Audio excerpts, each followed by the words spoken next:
ಇರುವ ತಿಪ್ಪಿಯನ್ನು ತೋರಿಸಿ, ನಂತರ ಆ ತಿಪ್ಪಿಯನ್ನು ತೋರಿಸಿ. ಆ ಕಡೆ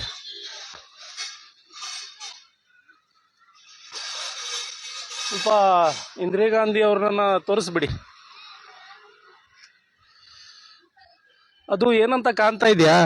ಅದು ನಮ್ಮ ಉಕ್ಕಿನ ಮಹಿಳೆ, ನಮ್ಮ ಮಾಜಿ ಪ್ರಧಾನಿ, ಕಾಂಗ್ರೆಸ್ನ ಮಾಜಿ ಪ್ರಧಾನಿ ಇಂದಿರಾ ಗಾಂಧಿ ಅವರ ಫೋಟೋ ಕಾಣ್ತಾ ಇದೆಯಾ? ಕಾಣೋದು ಡೌಟು, ಯಾಕಂದ್ರೆ ನೋಡಿ ಅದ್ರ ಮೇಲೆ ಸ್ಟಿಕ್ಕರ್ ಹಚ್ಚಿ ಏನೇನೋ ಮಾಡಿ ಮೇಂಟೈನ್ ಸಹ ಮಾಡಿಲ್ಲ. ಇದು ಒಬ್ಬ ಉಕ್ಕಿನ ಮಹಿಳೆ ಅಂತ ಕರೆಸ್ಕೊಂಡಿರೋ ಇಂದಿರಾ ಗಾಂಧಿ ಅವರ ಫೋಟೋ. ಇಂದಿರಾ ಕ್ಯಾಂಟೀನ್ ಅಂತ ಬಡವರಿಗೆ ಹೆಲ್ಪ್ ಆಗಲಿ ಅಂತ ಒಂದು ಕ್ಯಾಂಟೀನ್ ತೆರೆದಿದ್ದಾರೆ ಸರ್ಕಾರದವರು. ಇವಾಗ ನೋಡಿ ಕಾಂಗ್ರೆಸ್ ಸರ್ಕಾರನೇ ಇದೆ, ಅವ್ರದ್ದೇ ಸರ್ಕಾರದಲ್ಲಿ ಈ ರೀತಿಯ ಅವತಾರ ಇದ್ರದ್ದು.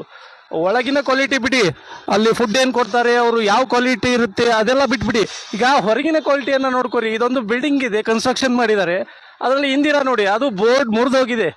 ಒಬ್ಬ ಪ್ರಧಾನಮಂತ್ರಿ ಆಗಿದ್ದವ್ರದ್ದು ಈ ಲೆಕ್ಕ ಅಂದ್ರೆ ಇನ್ನು ಸಾರ್ವಜನಿಕರಿಗೆ ಏನ್ ಸಾರಿ ಗೌರ್ಮೆಂಟ್ ಅವರು ನೋಡ್ರಿ. ಇಂದಿರಾ ಅನ್ನೋದು ಮುರಿದೋಗಿದೆ. ಆ ಇಂದಿರಾ ಭಾವಚಿತ್ರ ಎಲ್ಲಿದೆ?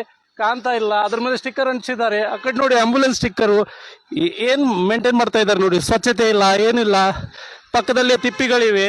ಇಲ್ಲಿ ಕೂತು ಜನ ಊಟ ಮಾಡಬೇಕು. ಹೇಗೆ ಮಾಡಬೇಕು? ಇದು ಒಂದು ಸರ್ಕಾರದ ಕ್ಯಾಂಟೀನ್, ಯಾವುದೋ ಒಬ್ಬ ಬಡವನ ಕ್ಯಾಂಟೀನ್ ಅಲ್ಲ, ಇದು ಒಂದು ಕರ್ನಾಟಕ ಸರ್ಕಾರದ ಕ್ಯಾಂಟೀನ್.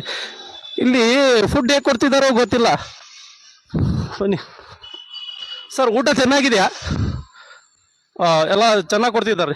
ಎಷ್ಟು ಸರ್ ಊಟಕ್ಕೆ? 20 ರೂಪಾಯಿ. ಹೆಲ್ಪ್ ಆಗಿದೆಯಲ್ವಾ ನಿಮಗೆ? ಹಾಂ, ಒಳ್ಳೇದಾಗಿದೆ ಅಂತ.